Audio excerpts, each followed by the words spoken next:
Hello, everyone. It's me, Greg Miller from Kinda Funny Games. And if you didn't know, Insomniac was held ransom by some cyber hackers, the types, you know what I mean, saying that they wanted $2 million or they'd release a whole bunch of Insomniac files.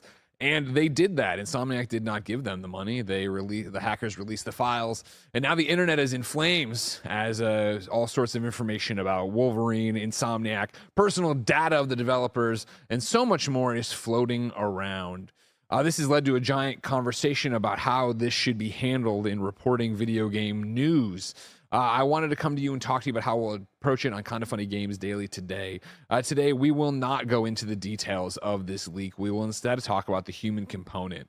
All the developers at Insomniac who just had years and years of work published when it was not ready to be seen, information published when it was not ready to be seen, contracts published when they were not ready to be talked about, and of course, their own personal information shared against their will. This is an invasion of their privacy, done in one of the most malicious ways possible. So today on Games Daily, we will focus on the human element of this. Of course, going forward in the years to come, there will be references to this information because it is out there in the public sphere, but we don't think it's newsworthy today when so many people, actual human beings, are in a lot of pain. So that's how we're going to do it today on Games Daily. So let's start the show. So today I wanted to talk about something I'm very passionate about, and no, it's not 2013, it's 2023, and that is ethics in games journalism. Now, I've actually spoke about this a fair bit on my channel, mainly talking about how capitalism really undermines any semblance of games journalism. And while that is true, and while that will be a feature of this video too, I also really want to talk about the incestuous nature of games journalism, because bizarrely, it reminds me of British tabloid press, because everyone who is in London-centric British journalism has some connection to politics. I'm not joking. There is a revolving door between Westminster and most of the biggest London newspapers, and everyone knows each other. Everyone knows both these career paths are paths to getting jobs in the other industry. And although that's way more sinister in nature, because it's literally, you know, the powers that control our country and parts of the world as well, the gaming press reminds me of this so much, because you have gaming journalists who will be journalists for like a decade, reporting on everything from, you know, great games reviews to crunch culture and abuse of workers, and then they go work for the companies they used to report on. And this isn't, in my opinion, a normal practice when it comes to journalism. And I'll talk about my own experience as someone who used to cover the pharmaceutical industry to illustrate how absurd it is that if you are an objective journalist, switching over to then becoming part of these companies you used to report on is just not ethically okay. But it also shows the problem with the culture in games journalism, in that people do not get into games journalism because they want to be journalists who investigate, cover, and hold the industry to account to make it better. They see games journalism as a path to become game developers. A lot of them do, and because a lot of them have had success in doing this, whether going to work for PR or community management at these big companies, or actually even becoming writers on these games themselves, it tells everyone else that yes, become a games journalist and you can become a games developer one day. This is a legitimate career path now. Go work at IGN for 5 years. Go work at GameSpot for 4 years. Go work at Eurogamer. Go work at Game Informer.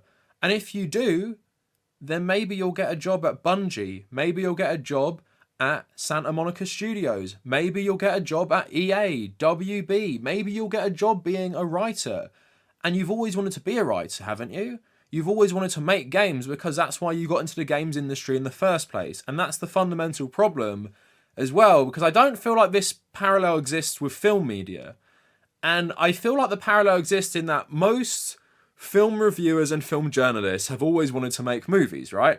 They've always wanted to make movies. They have that film idea they'd always love to make. And I am totally understanding that most games journalists feel this way as well. Like, we all have our personal games we'd want to make. I've told you guys my pitch for Metal Gear Solid 6. I've given you my pitch for like an Urukai game set in Lord of the Rings that would obviously annoy everyone who's into the lore. Like, I get it. I get wanting this, but I feel like there has to be some sort of ethical standards when you become a games journalist and a self-described games journalist. And I don't think it is that sinister that these people will kind of change their coverage because one day they think, I want to get this job. But it's not surprising, often the people who are the coziest with the games industry are super sanitized and brand friendly. And as we're going to be talking about first, Greg Miller is the epitome of this. And I'm not saying anyone I'm going to mention in this video is a bad person. And I actually think nearly everyone I'm going to talk about is actually left wing as well. But I think that's part of the problem as well, because so many games journalists are left wing, so many game developers are left wing, and because they have that human face on the company, they don't want to hold these companies to account, or they don't want to upset these companies. And essentially what games journalism is, by and large, is game corporation PR. And that's something that needs to change. But sadly, the people who often want to change it, bar Jason Schreier, are pariahs. Because they're not in the in club. And you guys will know, if you follow games coverage, if you follow the gaming industry, there's an in club. And again, I think it's a leftist one as well. And I am a leftist myself.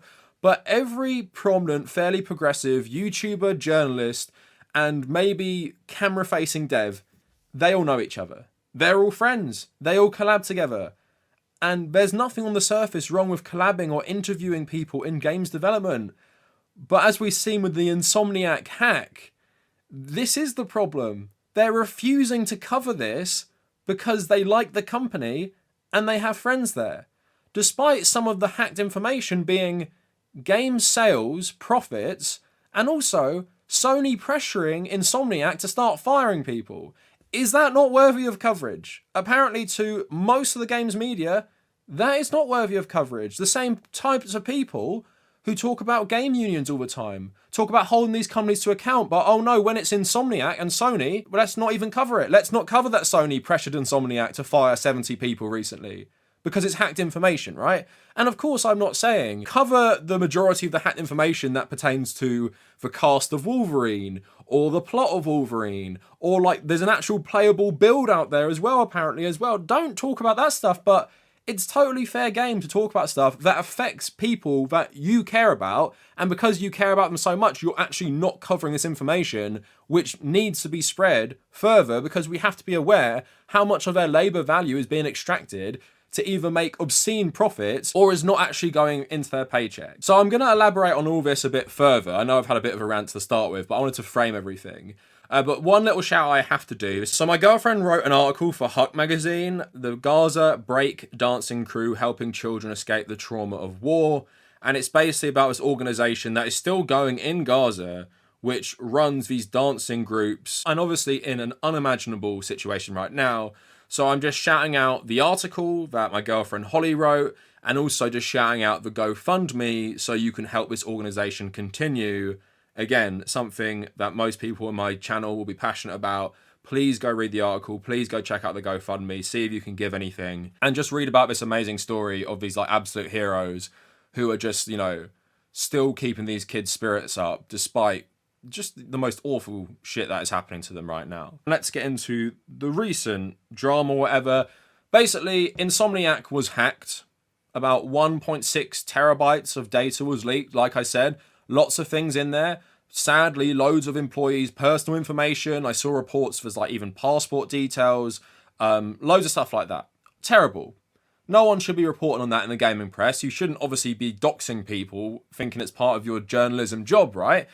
But what also happened is there was a very knee-jerk reaction by the gaming in-group, which is the incestuous gaming press. And basically they said, we will not be covering anything to do with these leaks, which seems very hypocritical because when it's any other company that these guys don't really have much of a relationship with, whether that be Rockstar or Capcom, they're all good at covering the leaks. They're all good at covering leaks. They're all good at covering hacks. They don't care.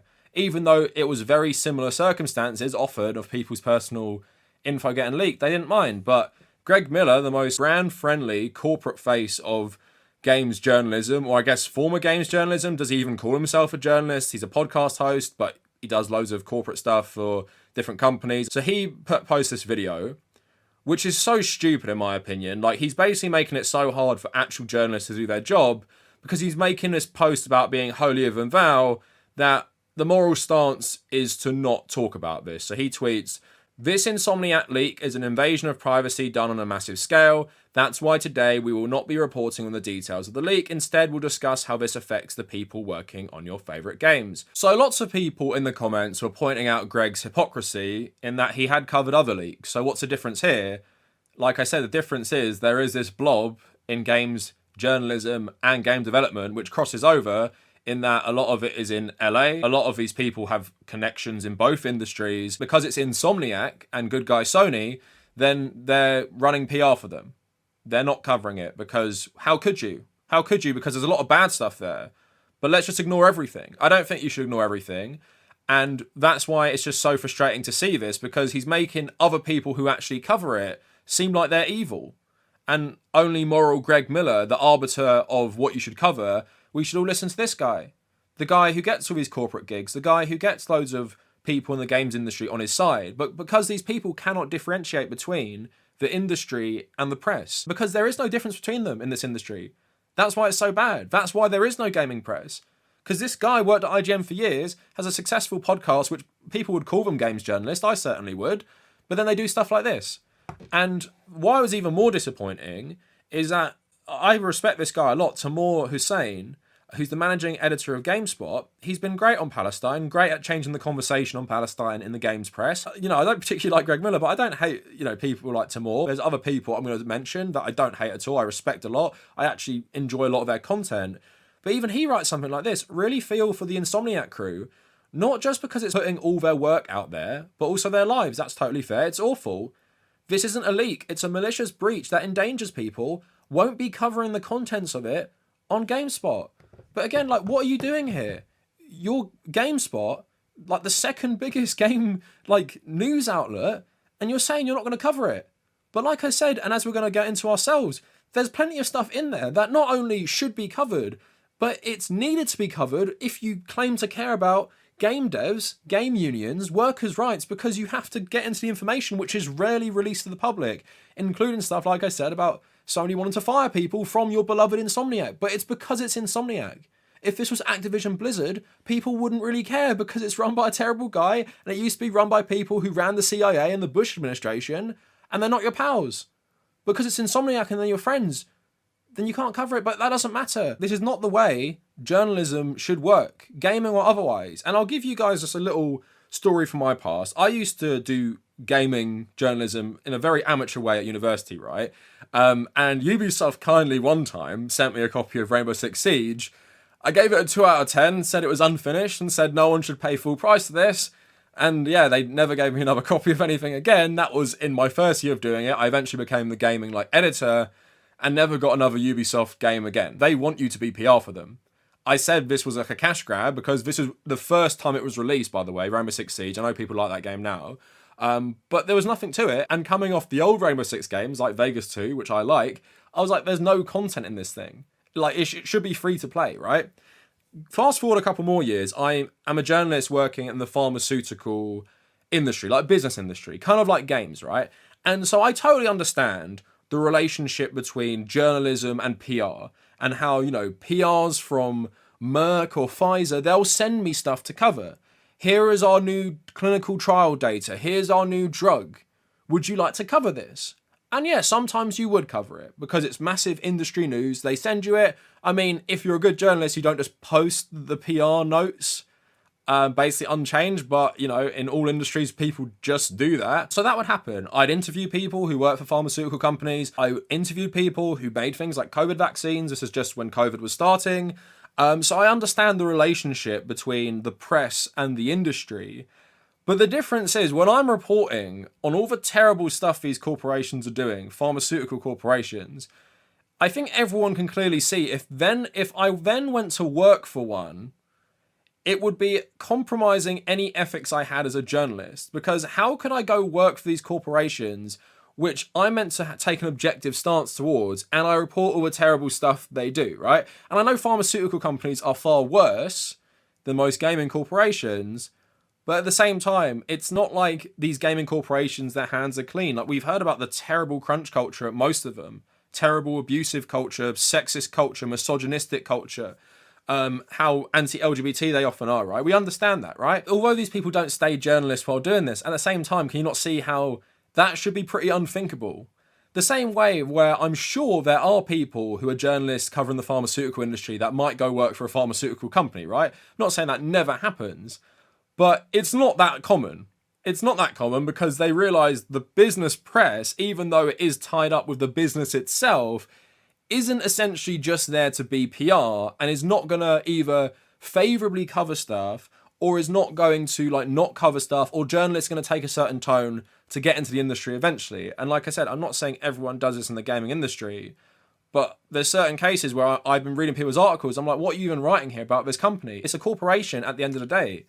And I just want to go into this a bit further because I've been looking at tweets by people working in the actual industry. These aren't games journalists. So Pete Stewart, senior writer at Respawn. I just finished Jedi Survivor this week. Literally probably my second GOTY of the year. Absolutely loved it. But he's retweeting Greg Miller. But then Pete goes on to say, you're getting blocked if you share Insomniac Hack info, by the way, just so we're clear. But like I said, again, this is a bad precedent to set, just like with Tamor saying that he's not going to cover it. The hack is massive. There's so much stuff in there that should be covered. If you're going to block every journalist who dares to cover it, then again, you're basically threatening the gaming press. If you cover this, I am blocking you and you're not getting access, and I'm probably going to remember that. That's a threat. This guy, even though he probably doesn't realise it because he's saying it in the heat of the moment, he seems like a nice guy as well, from what, the interviews I've seen, what he tweets, fairly left-wing. Again, you're threatening people not to cover the truth. It's shitty circumstances, I get it, it's a hack.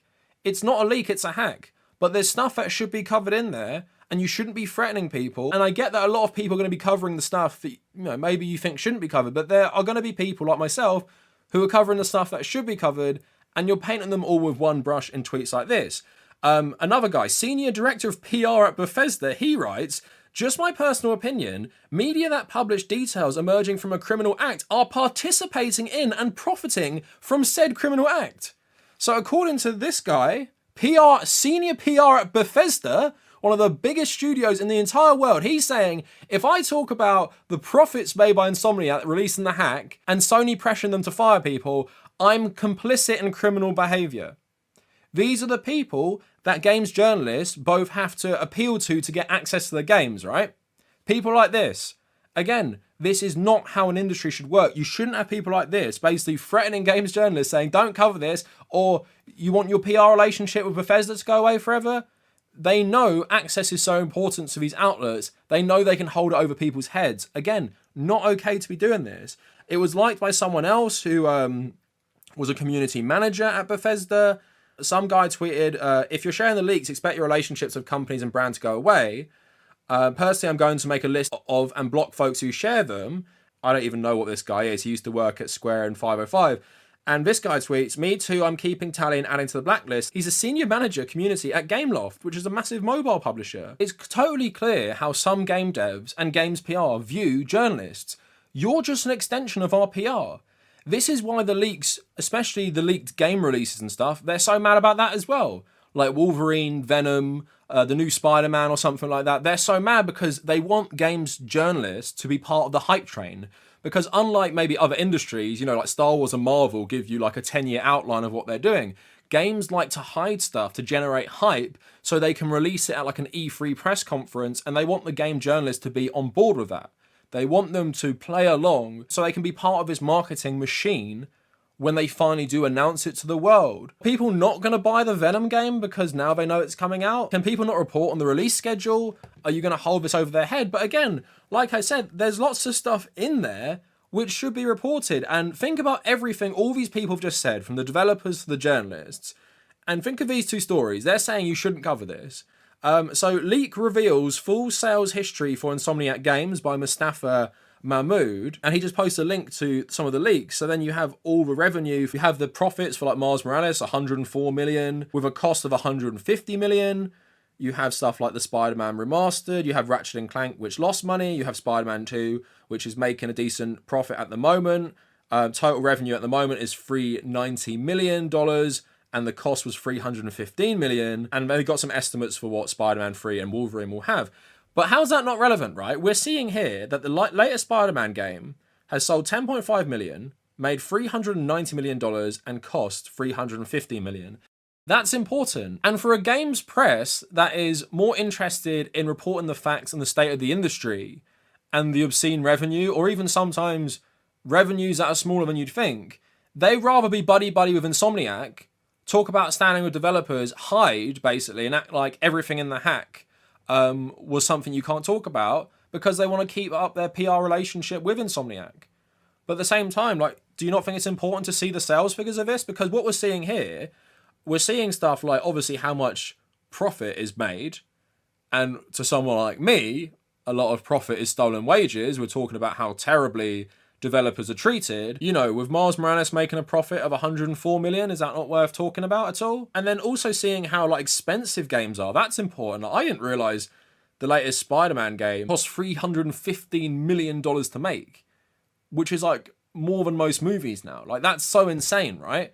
So you guys see why it's important to sometimes talk about stuff, even if the situations are uncomfortable. And, you know, all these people I've mentioned are people who talk about like dev unions, unionization in the games industry. Do you not think this is part of the conversation? So here's another part of the hack. Insomniac leak shows Sony pressured studio to lay off employees. Some files in the leak revealed that Sony pressured Insomniac to make budget cuts. According to IGN, Sony requested the company to remove around 50 to 75 people from the studio and recommended the teams from the upcoming Wolverine and Spider-Man 3 to be cut and replaced with members from Ratchet and Clank. Part of the reason for these layoffs was Sony's worry about the growth of development costs at the studio, and Sony was concerned that Spider-Man 2 cost around $30 million more than its original budget, which was already $270 million, and needed to sell over 7 million units just to turn a profit. Again, is that not relevant to any conversation that we're having right now? That both these bloated budgets are causing groups like Sony to say, well, how are we going to save this money? It's not to cut anything else. It's not even to cut the budget down or, you know, reduce the scope of the game. It's to fire people. How is that not relevant to, you know, the insane layoffs of this year? And I don't think people realize it. People don't think about it like this way because, again, it's this bubble in maybe like, you know, the West Coast of America where they think they're all friends, where they think, you know, it's their responsibility as the gaming press to protect game developers, even though the game developers are obviously working for these giant corporations which are exploiting their labor. Again, it's maddening. It reminds me so much of the British press. Like, your job as a journalist is to not run cover for these companies because you're uncomfortable with the hack and there is some bad things associated with it. And I believe at the heart of this is a pretty rotten culture in games journalism as a whole. Like I said, it's not seen as two separate industries, the gaming press and the games industry. It's one thing. So the only traditional journalist you have these days, or like most famous traditional journalist in games media, is Jason Schreier, who literally does a job like you'd expect maybe like a political reporter or a good political reporter, a good news reporter, investigative journalist, breaks scoops. Think of someone like Ken Klippenstein, who does a lot of politics stuff. Jason Schreier's kind of like that, right? I like both these people. I like what they stand for in terms of journalism. Like, that is a journalist. That should be the norm.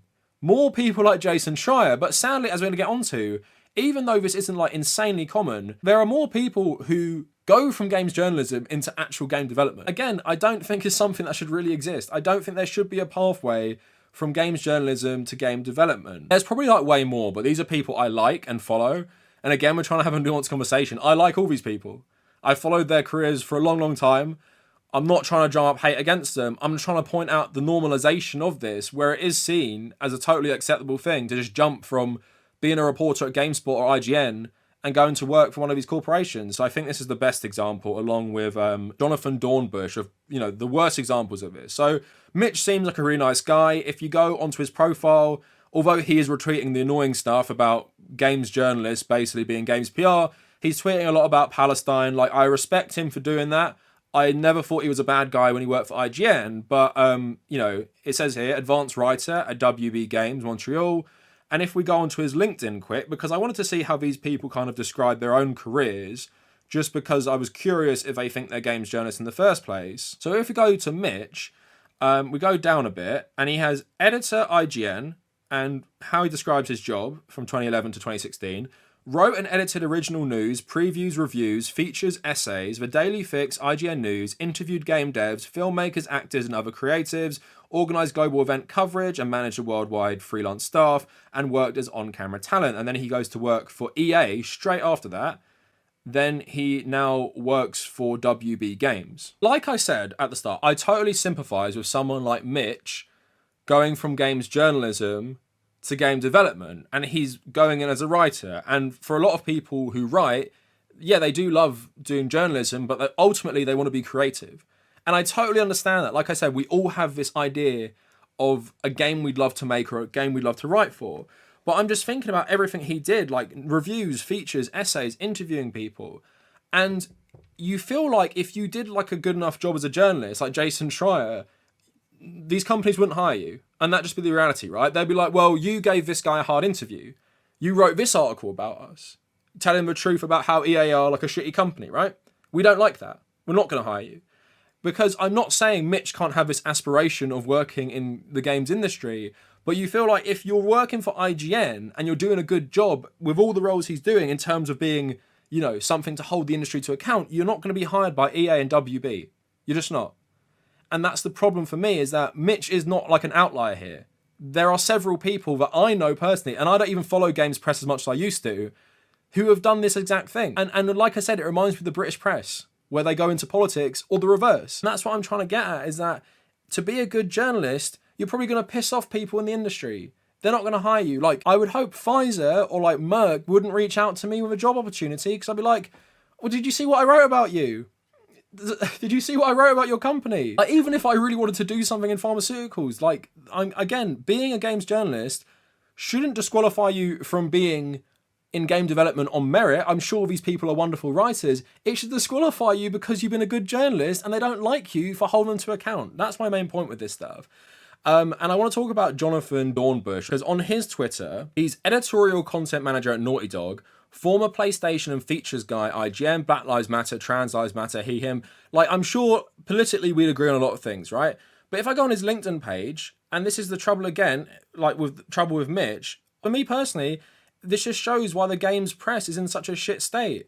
So if I go on his profile, senior features editor full-time at IGN, senior news editor talks about all these features he worked on, associate editor, basically he worked at Entertainment Weekly as an assistant editor. So his whole career has been in entertainment journalism. And also why people went mad about it is he reviewed The Last of Us Part 2 and he gave it a 10. And like, I'm not thinking he did that to get a job at Naughty Dog. But like I said, Naughty Dog should not be looking at this guy to hire him. If he's worked at IGN that long, they should be thinking, oh, like, we can't have this guy, because if something bad happens, and we know there's been a terrible culture at Naughty Dog as well, this guy's gonna say something, or he's gonna be trouble for us. Like, the game industry isn't properly unionized. Again, I'm not saying these people aren't talented. I'm sure they're very talented. I'm sure they deserve their jobs on merit. But if you are a good journalist, you shouldn't be getting these jobs. And the culture it creates with these people taking these jobs as well, as many other people probably think who work at IGN, well, I want to do that too. I want to work for EA. I want to work for Naughty Dog. I want to work for all these companies. And if these guys did it, well, I can do it. And how did they do it? They did it by doing their career in a certain way. So let's follow that blueprint. I'm not going to be Jason Schreier. I ain't getting a job at EA by doing that. I'm going to be like these guys. And again, nothing against these guys, nothing against their talent, but as I'm saying, the same way that if I took a job at Pfizer after being a pharmaceutical journalist, you'd all be like, what the fuck's wrong with you? I feel that way about this as well, especially going to the companies I've mentioned too. It's not like they're going to like the worker co-ops that made Dead Cells. I'd still have some problems with that. It's literally like you're going to EA, WB and Naughty Dog, like the titans of the game industry, and you're jumping over from the biggest supposed journalistic outlet in the games industry. I have other people that I was gonna kind of talk about, but I don't feel as strongly. But you have Liana Rupert as well, who used to work for Game Informer and worked for Bungie, but then was sadly laid off by Bungie. So I remember reading some of her articles from Game Informer about Bungie, and I think she'd interview some of the devs there, and I'd be like, this is way too cozy. And then she gets a job there, and again, it's just too close. Like, this shouldn't be how the industry works. And if we want a good gaming press, you shouldn't be having this many people jumping from games press to games development. This is the one people like to bring up a lot, Alana Pierce. I personally don't think this is as bad because she didn't jump straight from IGN to Santa Monica.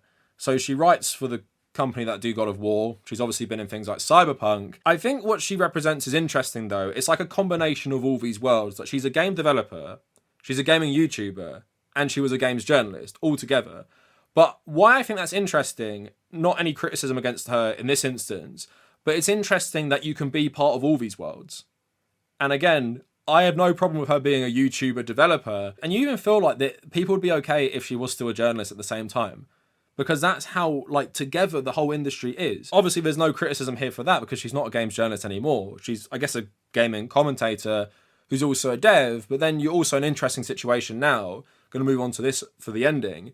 Is that she's a gaming YouTuber who talks about left-wing things like unions, how devs are treated. But at the same time, like, what if Santa Monica's a terrible place to work, but it's your dream job? Do you start telling us on YouTube how bad it is? It's just an interesting dilemma based on like her work history and her current roles. But moving away from games journalism as a whole, and I guess Alana's a good jumping off point because we're going to be talking about gaming YouTubers now. And because the whole of like the gaming press is like mixed up with gaming YouTubers, it's virtually sometimes indistinguishable about if you're a journalist or if you're a YouTuber. And there was a podcast, I think that Gerard from the Completionist guy, he was on, with Lucy James, the guy who runs Game Ranks and also Skill Up. But Lucy James is like an established gaming journalist. All the rest of them kind of aren't.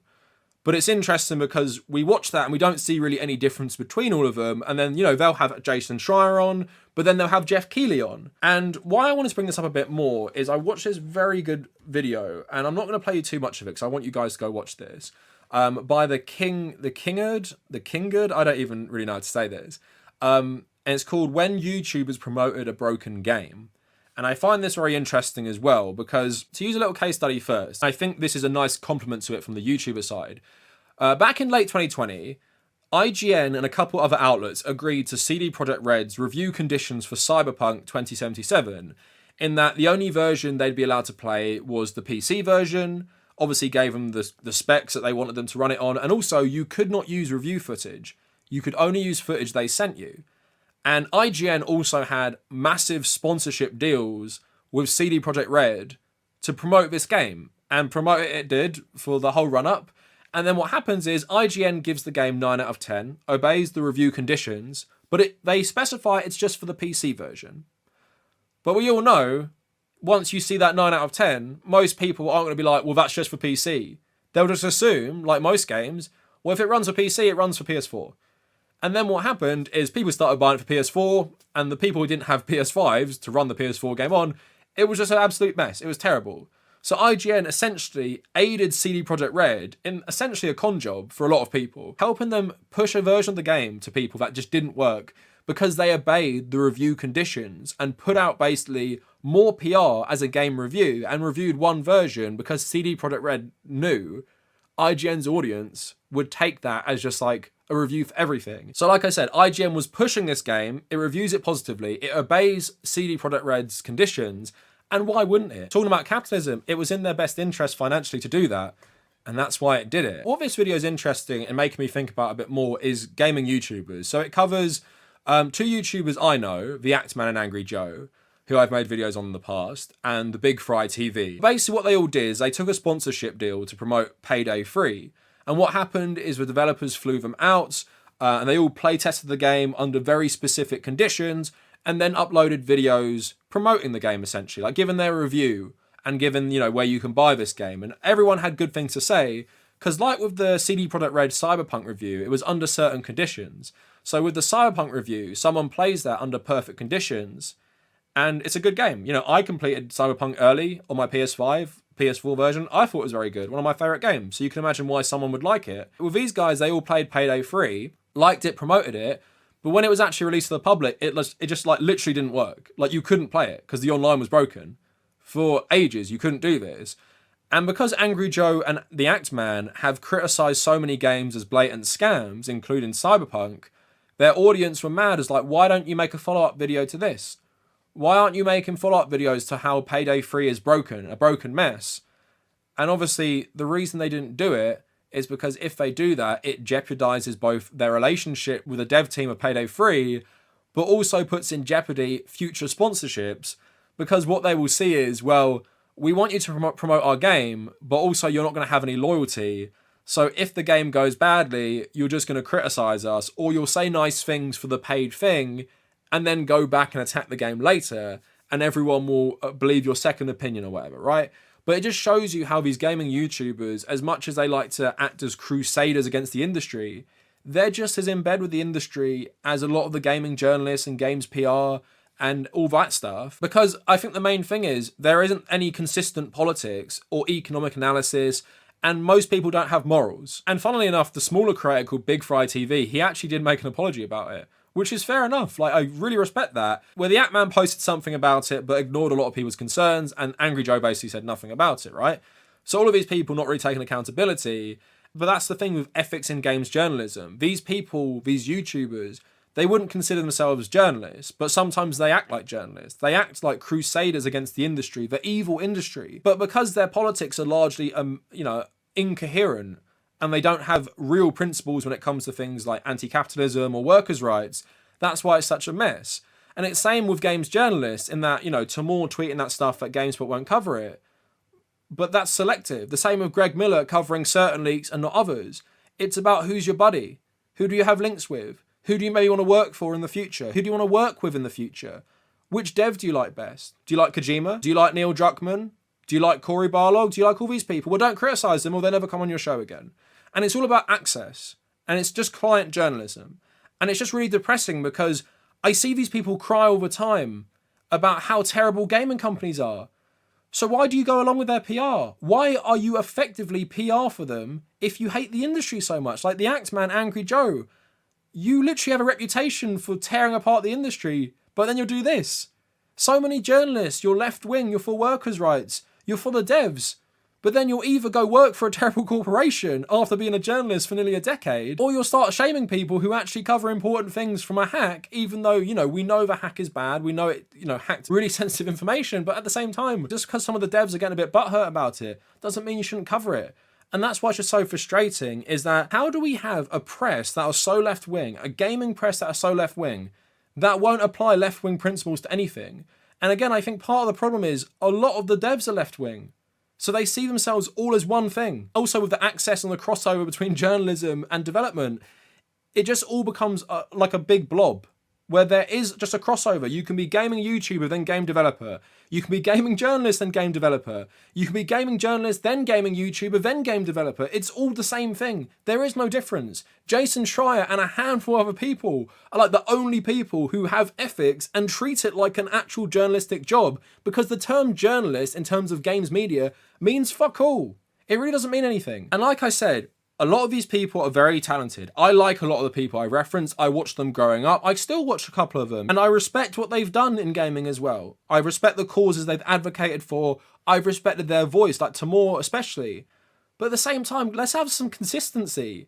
Game journalists are not devs. Game journalists are not PR. Game journalists do not work for Sony. They do not work for Activision. And also, they know they don't work for certain companies. You'll criticize Bobby Kotick all day. You'll criticize Fran Townsend at Activision Blizzard. But when it comes to other companies, you're relatively silent. And I get it. We like products. Like, I wouldn't want to believe Kojima is a terrible boss because I love his stuff. But I happily will at the same time, right? Even though I like his vision, primarily my solidarity is with his workforce. But I'm not clouded at the same time with that. My solidarity is with gaming workers.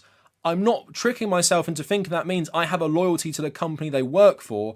That's what people need to understand. When Alana Pierce comes out and says, if you boycott COD, you're hurting the healthcare of Activision employees, that's just emotionally manipulative. When Tamor is saying, I am not covering these leaks because of, it affects their personal lives and stuff, again, you think you're helping the devs by just casting this blanket around the whole issue and not reporting on it.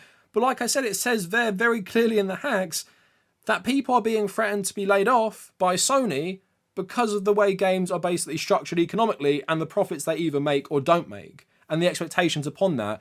And the first thing to go is the employees and their salary, rather than cutting back anything else. So all I'm asking for here, game YouTubers, journalists, and for the understanding of the devs that what a journalist is, isn't your PR, Like, please, let's just have some consistency and let's have some ethics in games journalism. I don't say that as a reference to the terrible stuff people did in the name of that back in the day. I don't want any harassment. I don't think any of these people are bad, but I think the whole system conditions you to think this is normal. And it's not normal. In many industries, it's not normal. In the British press, while it is normal, most of us are sickened by it. And although I wouldn't use the word sickened for it, I would say, I'm just like to a lot of people, where are your morals when it comes to this stuff? And that's how I'll end it. So my last video of the year, I don't know when this is going out, might be a bit late, might be a bit irrelevant, but I think the message will always be relevant of what I'm saying is the game press just needs to be the press and not be a function of the PR excitement machine of giant corporations. But that is it for the video. Let me know what you guys think down in the comments. And if you made it this far, thank you for watching.